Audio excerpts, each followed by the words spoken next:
You've reached call in Mockery.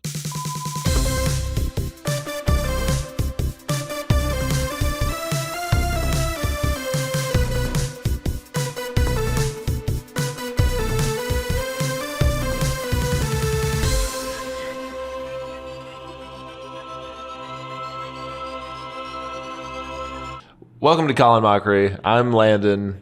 He's going to cut out what I just did probably. You're not even going to hear it. But I did something awesome. Oops. So this, you're who? Landon. I'm Joey. We've got, first of all, right off the bat, before I forget it, we've got a new number. But before we tell you what it is, I'm going to ask you this question. I'm going to throw this to you. What? Where does a butcher listen to his music? Okay. Stop. Okay, I'm not even trying nothing anymore. I swears to God. Where does a shh? I swears I ain't. Shh. Where does a butcher?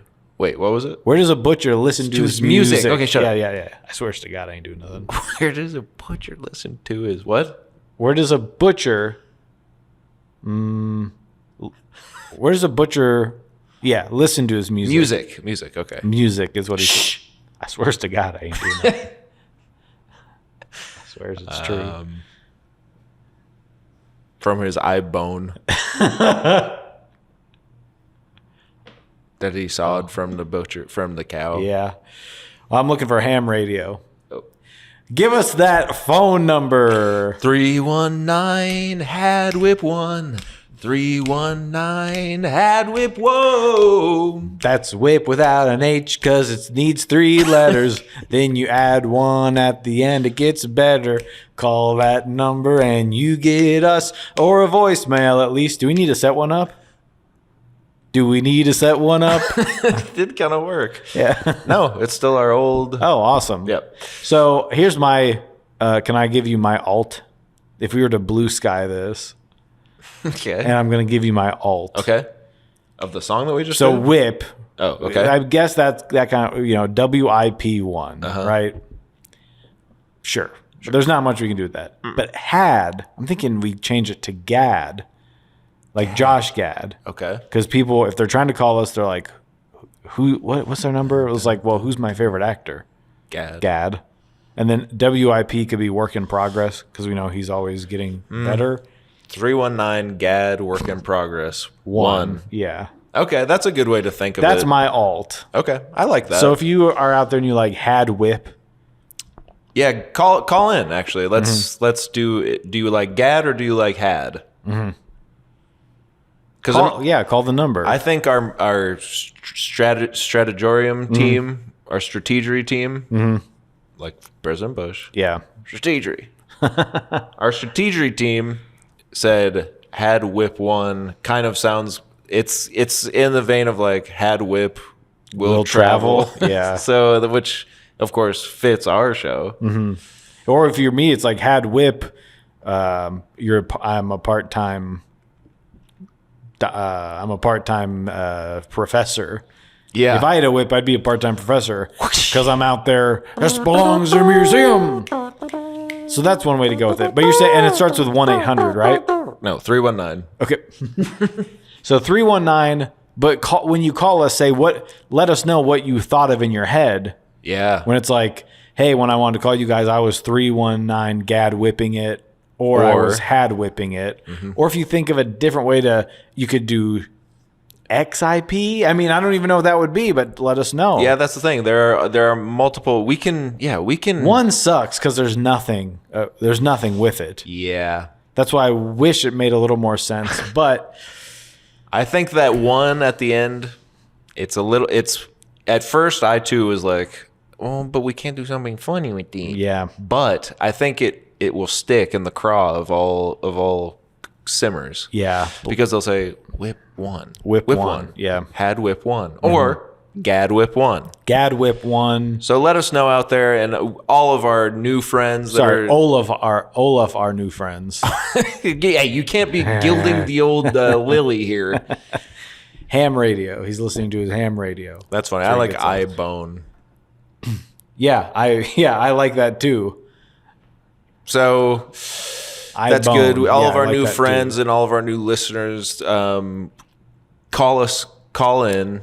The iBone is sort of like the Halloween for like a dog costume for Halloween, where it's a guy listening to it's a dog listening to his iBone. Yeah. And he's got his ear bones in. Or it's like in the dog toy aisle. Mm-hmm. They would have like a little squeaky toy that says iBone. That's where I get the guy that helps me with all my ailments, the doc toy aisle. Doc toy.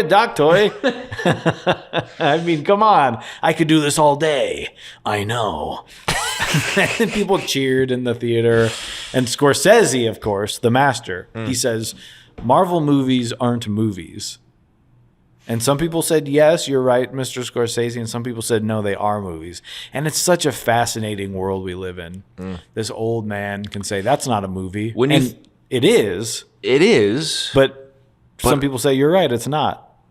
You know, in a way, I think the most rational and intelligent of us say he's right and wrong. Yeah. If you're normal, if you have a brain in that little cavern on top of your dome. But when it comes to him and the film community, you could say that there's something of a... Could you say that? Civil war. Oh, my goodness. Something that would bring certain death. Isn't that right? Huh? And before we talk certain death, we need to drink a certain liquid death. Yes. And that's where our drinks come in. So that we can murder our thirst. Oh, please, let me murder my thirst one more time. That's all for you, Oliver Twist. Okay. Interesting. Now, this is interesting. My can of liquid death got... There's a slight... I think that must be when they ship them, sometimes they get a couple dings. So we'll talk to our supplier, and his can is dented a little bit. It might be because of two reasons, I think. Okay. First reason is they're bigger cans, right? 19.6 ounces, it says right here. I'm reading. And so not like those tiny cans, the 12 ouncers. No, that's what I'm getting to with last week. Yeah. But these are so big, of course they're going to get knocked around, right? The bigger they are, the harder they fall. Of course. We all know Andre the Giant died at the young age of like 89 or whatever. The other reason is because last week we gave them so much about about not giving us our liquid death last week. And we had to revert to the nasty little Target brand cans. They ship these pronto, right? Yeah. They were like, get them to them no matter what. They probably didn't take time to bubble wrap them. They usually do 3 sheets of bubble wrap per can. We were like Julia on the Sprinter van when she was talking to Alexia in not this last season of Real Housewives of Miami, but I think the season before. And when she's like... she wants Alexia to tell her the truth. She wants her to really lay into her. So she says, give it to me, give it to me, give it to me, give it to me. We were like that to liquid death. Yeah. We were Julia, and everyone knows what we're talking about. When we say we are all Julia on the Sprinter van to Alexia saying, give it to me, give it to me, give it to me, give it to me. That lives rent free in my head. Absolutely. So, but we're happy to say we do have them. Or it's MJ. He's going, come on. So why did Michael Jordan do that? That's weird. They said we're not going to retire a number. And to a basketball star, well, first of all, to a basketball store, they're like, okay. Yeah. They don't care. If it's a retired number, great. They're still going to sell jerseys. To a basketball star, of course. Yeah. That's like spitting on the boots of a soldier, isn't it? Yeah. We're not going to retire your number. And he's like, but for everything I did for the team, come on. So... They retired our number, 319 Dub Mid. Yeah, and we have a new one. So if you left a message on that old number and we didn't get back to you, resubmit, man. Yeah. It's a hanging Chad situation. We're going to have to recount those VMs. Cheers. So what do we got today? Liquid Death, of course, has a slew of new flavors. And this one, I'm just because of how the can is kind of beat up here, it's going to be interesting to open. I don't know if that's a symptom of the flavor, but with how crazy these metalheads get, right? This one, very interesting. This is hold on. It's so dented you can't read it. But it's sort of like a pun, it looks like. Oh. It's a new one. Oh. says convicted melon. Oh, okay, that's kind I think funny. that's it's so dented it's hard to see, but Yeah. Oh, actually, mine's perfectly fine. I can see mine completely. Oh gosh, this is funny. It's a pun like yours is too. Mine says unparleavable. these are These are like a pear flavor. these are pretty good. Mine has a slight hint of aluminum. Yeah, Just that's 'cause of the can structural kind of- integrity of the can was. I'm getting a little Bunk. botulism. Botfly. What's that guy's name? The detective guy. Botch. Goes by his own rules. That's it. So we're talking Civil War today. If you haven't seen this movie, I'm just gonna do a nationwide COA. Everyone out there, if you're a citizen of this country, kindly drape a flag over your arse. We're covering all of our arses because there might be some spoilers here. And we know you got to get your weekly sim, right? And we every week since the show started, we've never missed a week. We're always here for you. This week, if you haven't seen the movie, you might just want to pause this, wait till you've seen the movie, or just decide, I don't care. Just really quick, I don't care. They can say what they want. Yeah. Right? It's not like the Joker shows up at the end of the movie. Whoa. Oh, skip back 15 seconds so you didn't hear that. Yeah. And then skip ahead 30 seconds so you don't hear that Joey said the Joker shows up at the. Oh, now you're going to have to go back 30 seconds and then just skip ahead completely 45 erase from your seconds. brain, right? Yeah. That, much like in, what is it, Eternal Sunshine of the Spotless Mind, Yes. erase that part from your brain, which is funny because Jim Carrey played the Riddler, but that is reminds funny. me of how the Joker showed up at the end of Civil War. Well, Oh! 3 for comedy. Moving on. Civil War is the newest film from a director of note. Civil War, directed by Alex Garland, written by Alex Garland. Yeah. This isn't a full review, but you saw it now, and I saw it last week. So Yeah, so we kind of want to talk about it, don't we? Yeah. Don't we? I saw it at the. I said, I'm not dealing with the big theater chain anymore. Mm-hmm. I'm done with you. You keep the lights on. You turn the volume low. I say, baby, lock them doors and turn the lights down low. They lock the doors. Well, Lock the doors. they do instead. The theater chain here, they say, baby, keep the lights on and turn the volume down low. Yeah. But I don't want that. No, it makes me say use a big doo-doo. So I went to the local small theater that we just had a beautiful weekend at a couple weekends ago. Mm-hmm.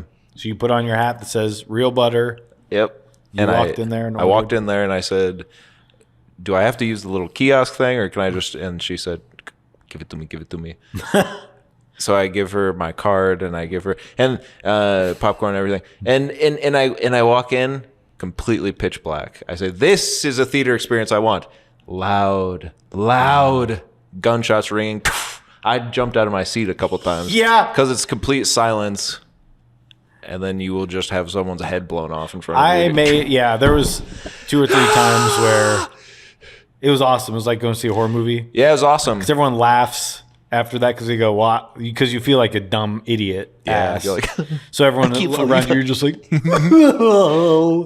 I usually don't jump at movies, but this is different. This one's scary. This one's scary in a different way because it's real. because it reminds me of my own country and president. Oh, and the president reminded me of someone I know from being a president. So you're scared. And you never finished your popcorn story. What's that? Well, you said, do I have to use the kiosk? And then you said the woman working there said, give it to me. Well, was your just about my card. So she handed you the popcorn Yeah, I paid for it. with or without. Did you have to use the kiosk? Nope. Wait a minute. She gave me the ticket and the popcorn. Okay. And I thought you were talking about the butter Soda pop. kiosk. no, With the button that No, it's all the oil sprays all over your white shirt. No, when you're hanging around the rest of the. like, so you guys, you think I am cool, or I can't quite tell. You think I'm You do think I'm cool, right? Go back out to the film fest, and you're just kind of like, hey, I'm just going to be up front. I haven't eaten all day. And one time I eat today, I get real butter splattered all over. I need a bib.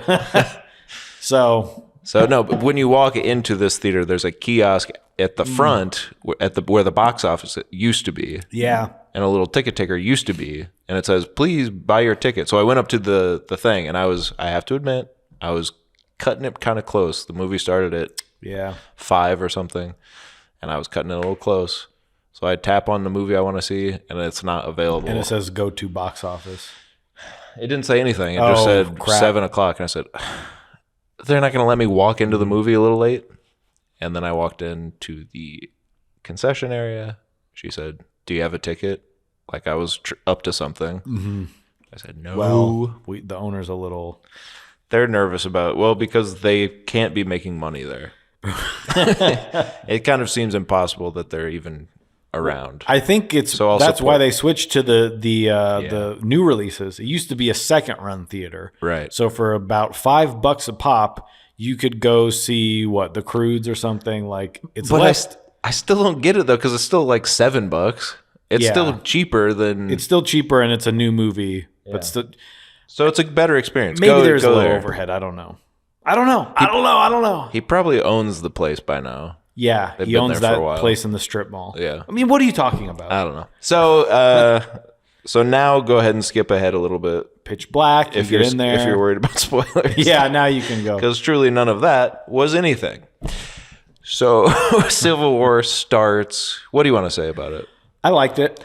I like it a lot, I think. As you said, it's not exactly what I thought it was going to be, nay, what I wanted it to be. That's where we get the disappointment. That's where the disappointment is, right? But in a lot of times it wasn't what I wanted it to be, but it's what I needed it to be. And in this case, no, it wasn't really what I needed it to be either. But it's still so interesting, and I still like it a lot. And the more I think about it, I love it. But we're running into the Shyamalan effect, right? No. Where I think we are. Oh, okay. And let me explain. Okay. In 3 easy steps. 1, and cut a hole in the box. 2, and put a hole in that box. 3, put a hole in that box. That's the way we do it. It's my hole in a box. Shyamalan style. Now that would be a good if they followed up with "It's my hole in a box," right? And it says "butt is up in there." That's funny. Shyamalan, Mr. M. Night, as I call him, he suffers from the studios not giving him a good trailer, and then I go into the movie expecting something different, and then I'm called slow by you because you say, "Well, we know that that's going to be the situation with these movies." Yeah. I'm just saying, you go and you say, The Village looks scary, and then you get this, I got to think about life now. It's not what they told me it is.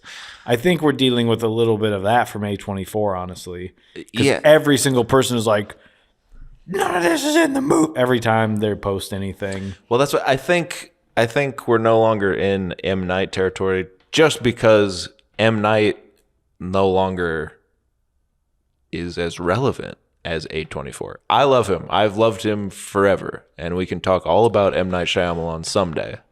I hope that we can. But I think A24 has now surpassed the trailer tells you the movie's about something different, and then you are disappointed by watching it. More so than Mr. M. Night. But what is that? Just because with him, there's a big twist, right? Typically that's the deal. Sure. So maybe they're like, well, obviously it has to be set up like a horror movie because this gonna happen, right? So with this, it's sort of maybe they're just like, we don't know how to market a movie about journalists, but it is cool to think about the country being at war. So I go in there thinking this is going to be a cool movie about the country being at war. Yeah. And I get a couple journalists going, take a picture of that. That's a great picture. Yeah. The mind does wander occasionally during this movie. At least it did for me. But that's the movie he wrote is that. When people go, it would have been cool to be this. Well, that's not what he was thinking of when making this. Yeah. No, I mean, it was his intent. Which is make this movie, which I like. I like the movie. I'm just saying now I also had some information told to me kind of recently that was still on my mind about maybe. Well, I can't get into it, but so I, as I was watching it, my mind started as they're like sitting in a van for 5 to 6 minutes talking about. Like I get it. The first time we see Kirsten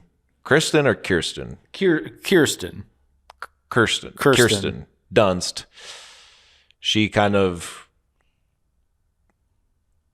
is having some difficulty. What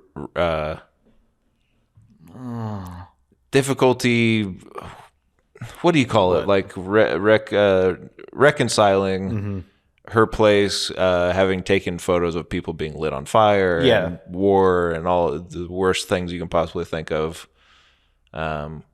We get a scene of that early on where she's like, and we're like, okay, I get it. So then we get a few more scenes of them all kind of talking about like, I love it, but I also hate it. Yeah, you've got the hotshot guy. We're going to go in and get photos. And he doesn't really do anything. The hotshot guy, I don't know what his job is. He's there to get a question answered. She's there with her undiagnosed PTSD. Yeah. You've got the new up-and-comer, and then you've got, I'm a writer, damn it. Because this is a movie where people's jobs is their whole life, which I get it. But when everyone acts like that, and you go, is this how everyone is? Yeah. Is this how newspaper people are or whatever? She's like, there it is, Mr. Writer again. Yeah. And you're like, he wrote this movie, and they left that in. There's Mr. Writer again. He's like, and just because you're Mrs. Journalist doesn't mean a damn thing. Well, because he kind of says something poetically. I know, but that's not how people talk to each other. No, you know what I mean? Not. Of course not. Especially I've known him for the last 15 years. And it's like, there you are, Mr. the Writer for the New York Times again. Yeah. You're trying to give us some information. I get it. It's a little clunky in parts. But what do we think of? I was talking about this with someone else who saw the movie. It's shot almost in it's so saturated. It's shot almost as if it were a war documentary in certain aspects, which I believe to be very intentional, which I like. And then we get these little needle drops throughout where it's sort of, sensationalizing the fun of witnessing and capturing images of war and terror. And you start to build this little case of we're following heroism in the shape of journalists, but also these aren't good people either, because they're like, they're hungry for the shot. They're hungry to capture the perfect image that will do what exactly? At a certain point, one of them says, we don't think, we take photos for other people to think about, or something along those lines. Right, because you get the shot of, for example, the guy being lit on fire, which is crazy. Yeah. It looks real, right? I think it is. Well, I mean, they put that jelly on him. Right. He's covered in the jelly and the jam, and he's got about 4 seconds before it actually burns him alive. Yeah. But they light him on fire, and then they show her sort of just stone-faced leaning in to get the shot. Yeah.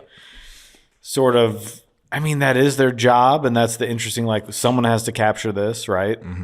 And I understand that. It's also I've never seen some of the shots that she is taking are so insane. Yeah. I'm like, I've never seen war photography like this. Yeah. I've seen the ones from Vietnam and stuff where it was the first time we had cameras, and then you're like, and I guess the last.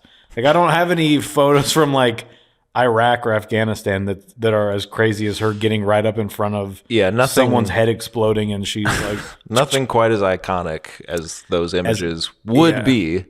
Yeah, if and they they're were great real. Images. When they cut to the shot they get, you're like, yeah, that's awesome. Yeah.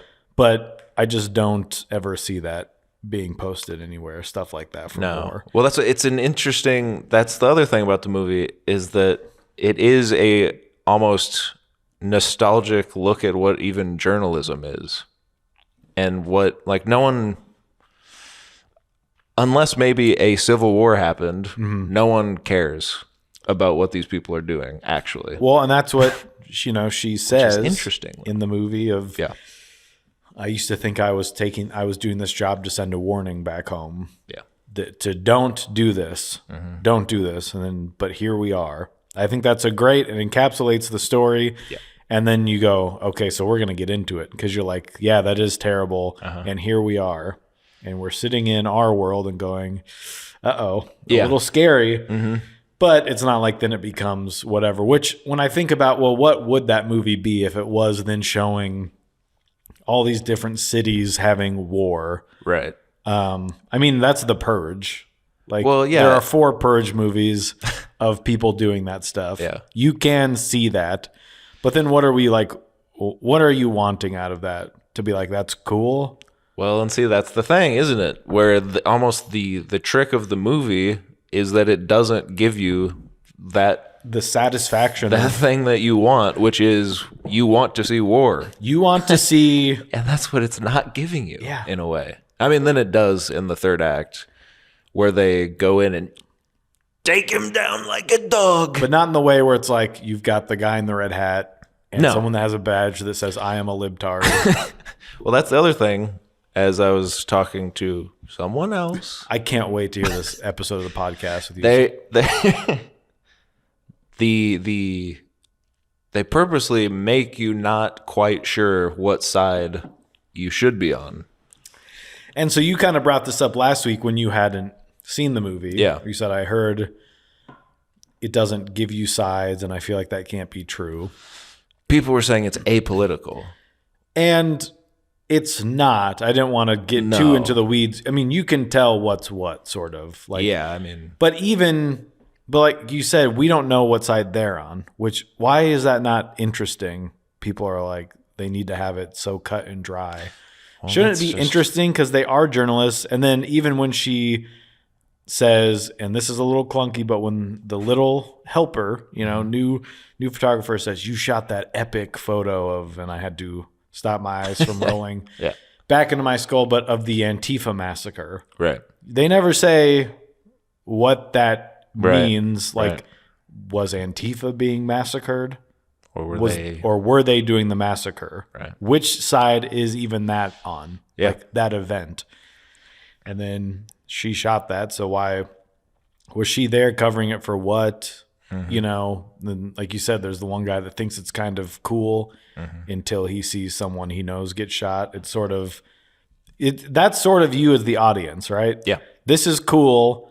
I want to be here and see all this action until it happens to whatever, someone in my family, someone sitting next to me. Right. And I'm actually in a civil war. And then, now it's not fun and games anymore, is it? No, it's not something to just be watched on a screen. But don't you think they knew what they were doing with the sides, right? Like the president is Mr. who will forever be known as Ron Swanson, right? There's sort of that's such an intentional choice to put someone that everyone, whenever they see him, goes, Ron Swanson!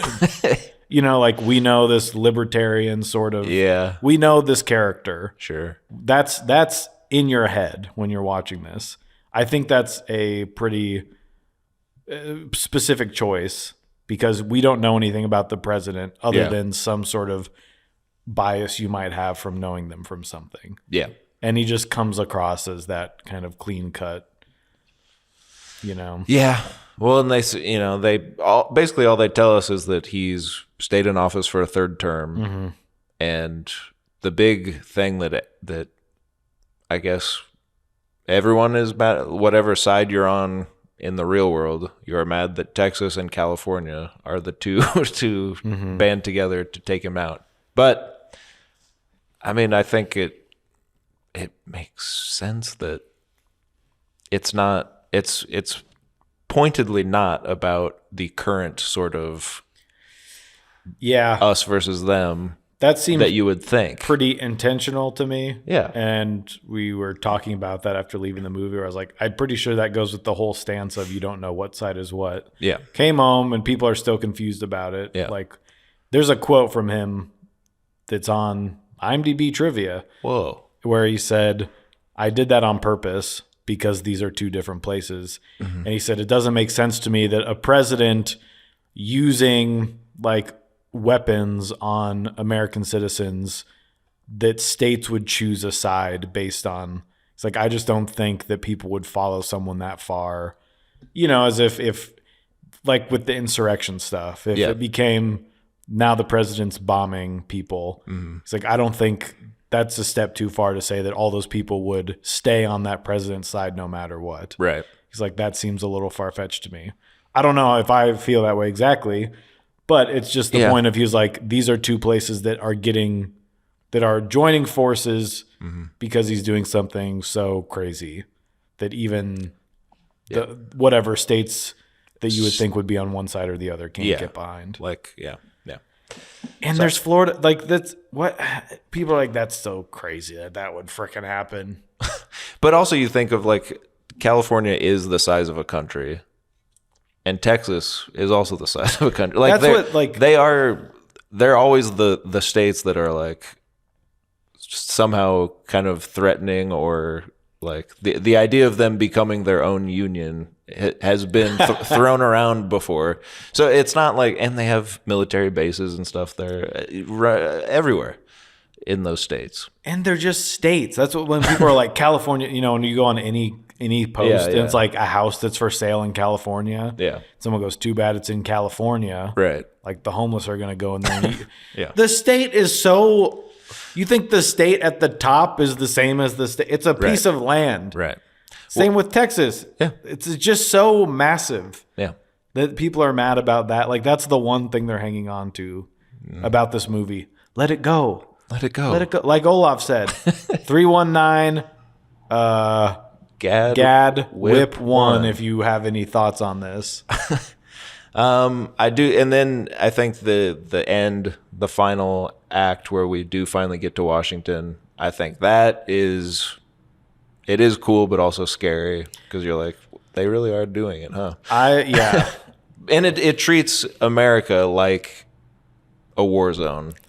When that happened and they're in Washington D.C., I just couldn't believe they let them make this movie. I don't know who would stop them. Yeah. Washington. But just, I was like, they are there, and like going into the White House, and my shirt was up over my, I was so tense well, like you're saying, the dynamics of the sound at some points where you jump out of your skin, and just then the whole end part being that, and you're just like, so that they can get a quote or whatever. Yeah. My only thing with that whole thing and the ending, and he's like, that'll do, pig, or whatever. They kill him like a dog. Does it really? Are journalists important in that way in this world? No. Like this Civil War, like because they got him to say, like if he said, yeah, I used drone strikes on civilians. Yeah. Isn't that what the war is about? Right. Like him saying, yeah, I did that. I don't care. That's why people are on his side. And some people aren't. Like what are you trying? Who's that quote going to? I think the whole thing, that's the people are at war, so they don't care. Or there's the factions of the world, like the one that they show, that are saying they're staying out of it. Right. They're sort of barricading themselves in their own little utopia. Yeah. So they don't care. Yeah. They're staying out of it. Who's reading the paper? Yeah. I don't know. I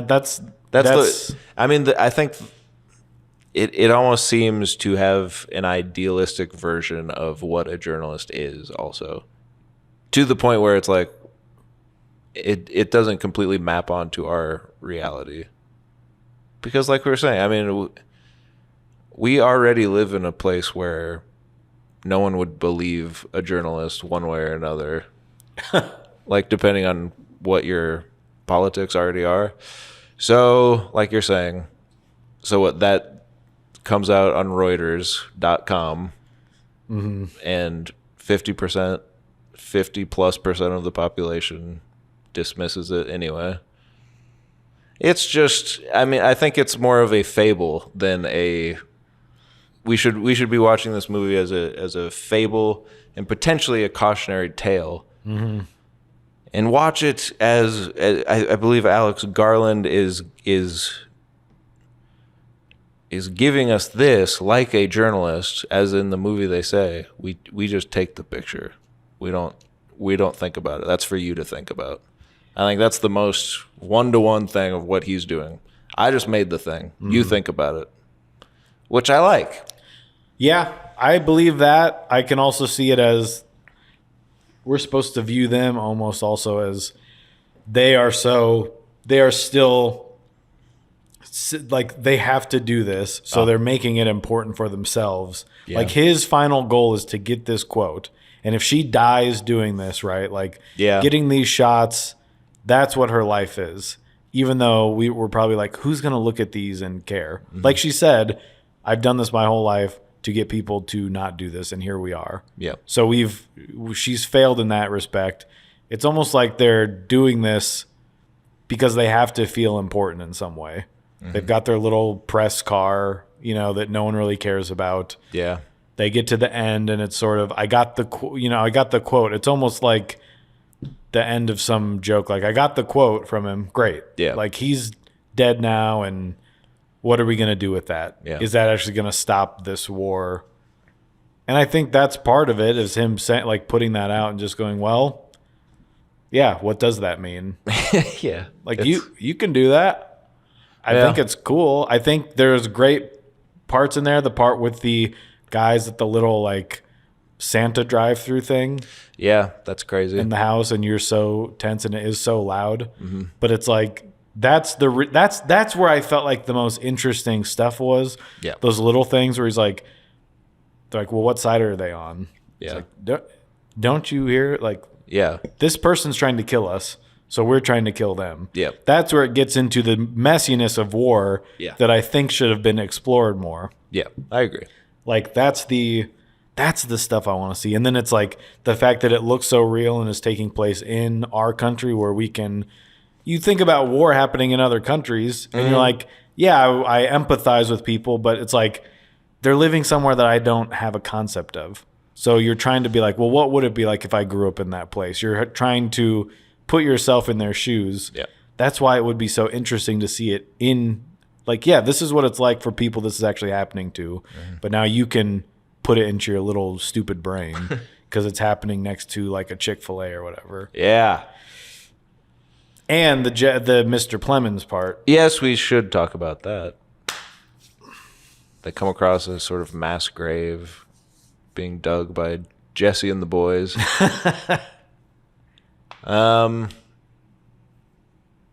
Yeah, that's great. It's a great scene, very tense. Very tense the whole time. I don't know. I was And like, even these guys, they don't say who they're for, who they're with. We're not sure. Yeah, you get the slightest, you get the hint. That's what, like, but you also get the hint of, Yeah. it's pretty clear But when we're he's not asking sure. where they're from. And then they show the grave of everyone they've killed, and you go, oh, Yeah. they're all, Well, yeah. that's terrifying. Then Yeah. they show after he's done that, and they're all, like, people of color. He's just like, oh my God. Because I know people like this. Not in my, but, like, if this were to happen, you go, I know those people exist Sure. that will use this as an excuse. Yeah. That's the thing. They don't really care about a side. That's the purginess of it. Well, that's what They've been given an excuse Yeah. to be animals. Yeah. That's what I mean. Because we don't know if they're, like, with the U.S. government or the... No, they've got the army, like, They've got the their fatigue jackets, fatigues. but they could have gotten those from people. Like, his glasses, I'm That's- assuming, Yeah. were pulled from someone, and it's just scary. Yeah. Like, that's a great choice. I don't know if he chose that or they chose that. The glasses that people were like, that's kind of funny. Like, that's the point in the most dark sense of what he's doing. Yeah. Just to be that removed from what he's doing to people. Yeah. And yeah, we don't know if those are his or if they were in war or if they were, what side they were on. And, like, probably not any side. Yeah. It seems like. It's just scary, huh? It's just awesome. What a great part. What a great part. Yeah. Except that it's sick It's and wrong. It makes your stomach churn. So, So then at the end, and she dies, and the girl never looks back at her. She sort of takes over her body. Yeah. She becomes Kirsten. yeah, and that's another thing where I was just like, I'm more interested in the other stuff that's happening Yeah. in the movie. Like I Kirsten Dunst was great. The little pipsqueak was great. The guy that looks like Pedro Pascal was great. And old computer man from Dune. The computer man. He's always great. Yeah. But I didn't care necessarily of like suddenly Kirsten Dunst is having a crisis of now she's scared. Okay. It's interesting, but it's too much of like, give me more of that story so I understand it, or give me more of what we all came here for. But overall, I think it's good. It's just like it's good. uneven. It's just, yeah. So, And like am I supposed to? I guess this is part of the question and probably part of the point, but am I supposed to sympathize with Pipsqueak that she has now like become the journalist, destroyer of worlds? Like that's good, but also bad. And I don't know how to feel about it, Joe. But I think that's part of it, huh? I know. I think it is too. Because it is so just vague about the politics of the whole thing. What is it? What is it? You know? It's it.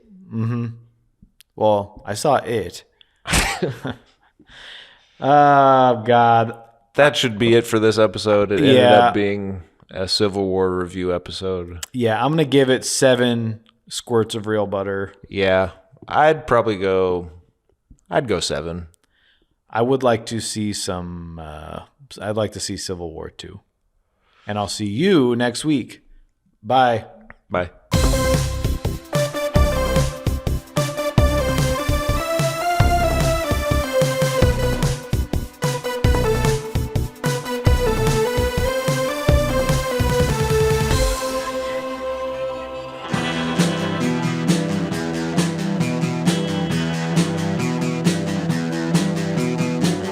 You're listening to the Prescribed Films Podcast Network, home to hundreds of hours of free podcast entertainment. The shows on this network all have a common goal, providing you with the best discussions about movies and other forms of entertainment media. The PFPN hopes to fill your earholes with audio joy. Visit our website with links to all the other amazing shows at www.thepfpn.com. Thanks for listening.